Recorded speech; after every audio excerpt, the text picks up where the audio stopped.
Well, hello everybody. Here we are for another episode of Historical Markers.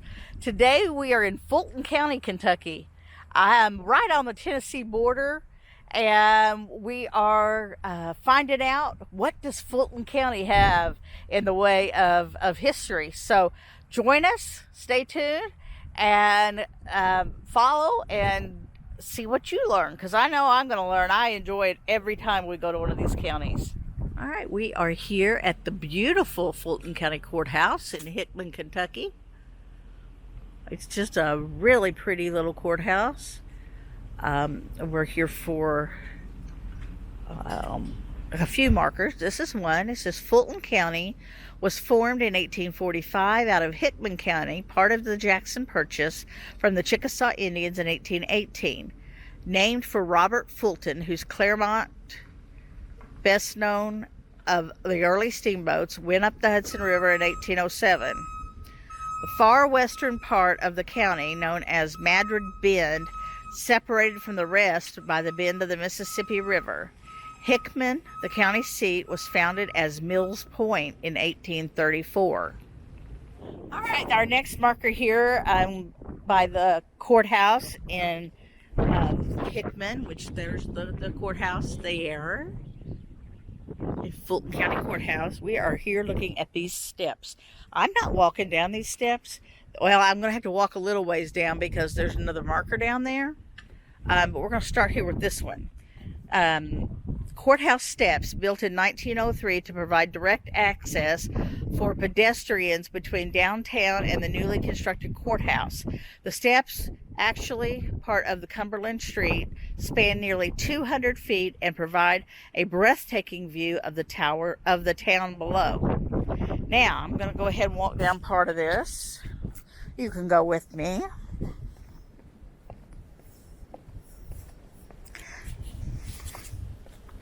We saw these steps coming from the other direction, and I commented on how steep they were. All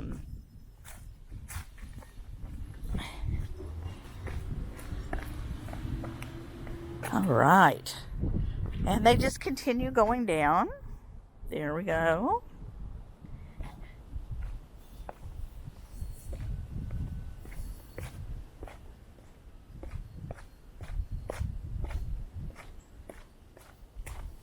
Okay, there's a little bit muddy and slick. Got to be careful.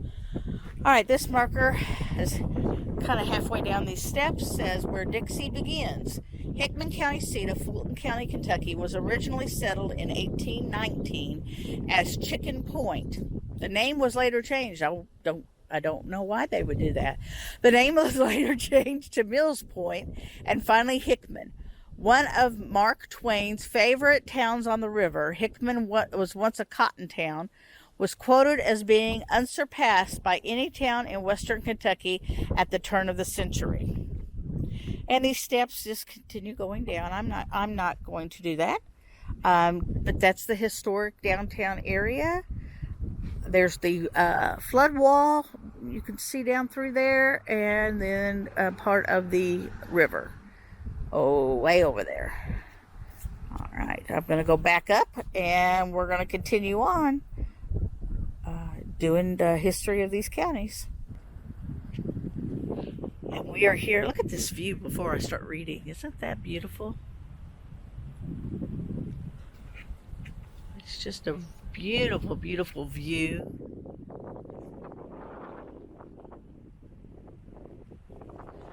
And we're here for this marker, which is Hickman Bluff Stabilization Project, 1996 to 2000.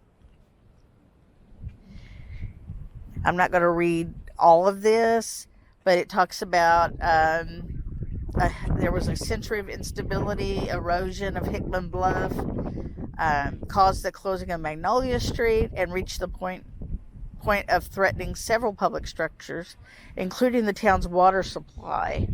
So they got all these government grants, the Army Corps of Engineers, and they did all of this work in stabilizing the bluff here. You can see that this is a picture of them doing that. and you could see what it was before, the instability of the bluff and how erosion was caving in and threatening a critical section of Hickman. And so they're working on it here,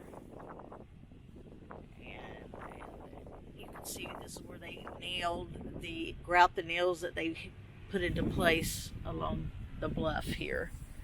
So I'm going to walk around, kind of give you a view of what they did, what I could see. You can see some of the work there, and as I pan on around, you can see where things have been shored up and worked on, and the terracing there. So this whole bluff was stabilized and saved from sliding down there, taking a lot of Hickman with it. So they did good work. Right, we are here beside the public library in Hickman, Kentucky, for these couple markers. This is Elvis J. Stahr Jr., born March 9th, 1916, died November 11th, 1998. He was born in Hickman. He became one of the town's most decorated citizens, having studied in England as a Rhodes Scholar. Cool. Mr. Stahr went on to become President John F. Kennedy's selection as Secretary of the Army in 1961. During his tenure, the country faced both the Berlin crisis, and the infamous Bay of Pigs invasion. In 1968, Mr. Stahr became president of the National Audubon Society and served in this position until 1979. He also served as the president of West Virginia and Indiana universities. Mr. Stahr was buried in Arlington National Cemetery on November 24th, 1998. And this marker is for Rufus B Atwood. He was born March 15th, 1897, and died March 18th, 1983. Noted as one of Kentucky's most famous African-American citizens, Hickman's Atwood served as the president of Kentucky State College from 1929 to 1962. During his tenure at the school, Atwood led the battle for desegregated education and improved educational opportunities for black students across the state. In 1962, he became the first African American to receive the University of Kentucky's highest honor, the Sullivan Medallion.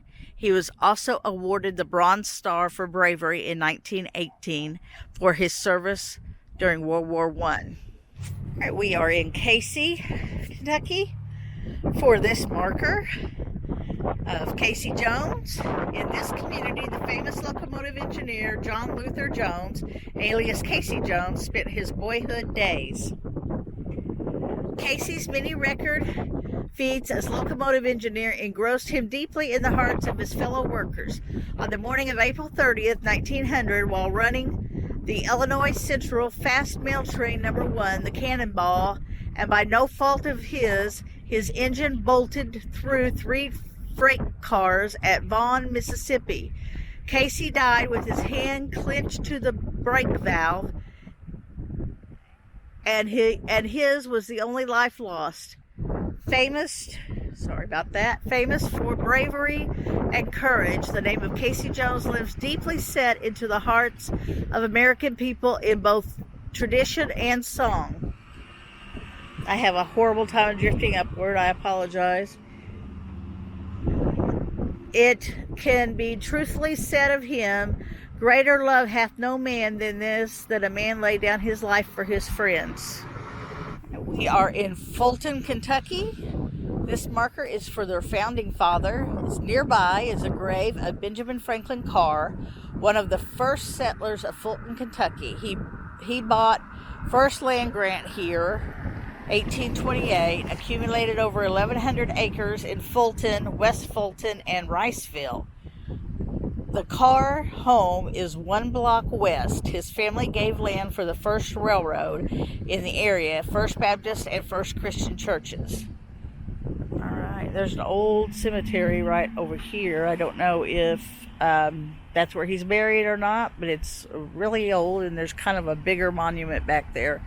So that might be where he's buried. There we go. All right, this marker in Fulton, Kentucky is for Jackson Purchase. 8,500 square mile area, former tribal lands of Chickasaw Indians. U.S. paid $300,000 for the tract in 1818 after negotiations by General Andrew Jackson and Governor Isaac Shelby. Bordered by Tennessee, Ohio, and Mississippi rivers, now comprises Kentucky's 8 and Tennessee's 20 westernmost counties. Y'all, we are here in Fulton County, Kentucky, and we're right on the county line between Kentucky and Tennessee, and I am so excited to do this marker. Isham Browder is my 4th great-grandfather on my mother's side.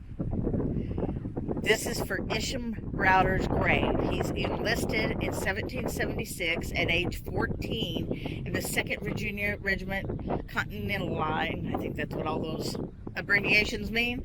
Wounded at Monmouth, discharged in 1779, came to Kentucky in 1795. With his family, he settled on Pond River Grant, now Hopkins County. When county formed, appointed on 1st County Court, also the sheriff. 1807, tax roll, listed 2,100 acres. Leader in Pioneer Methodist Church. He came here, home of 2 sons, 1828, bought Fulton County land, and he died in 1830. How excited I am to actually see this marker in person. I have a picture of it on my Ancestry.com family tree. I knew it was here, but I just didn't click for me today that we would actually get to see it. It was just one of those things. But my 4th great-grandfather, Isham Browder. Now, I don't know where his exact grave is. That's going to be something I'm going to locate. But I'm really excited that he gets his own historical marker. I mean, that to me is amazing. Well, did you learn anything about Fulton County, Kentucky?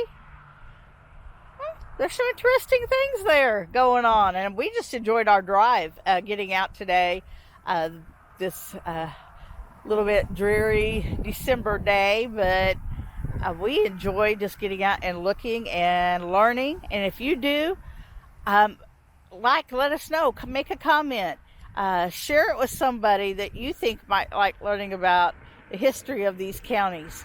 And so we'll catch you on the next episode of Historical Markers.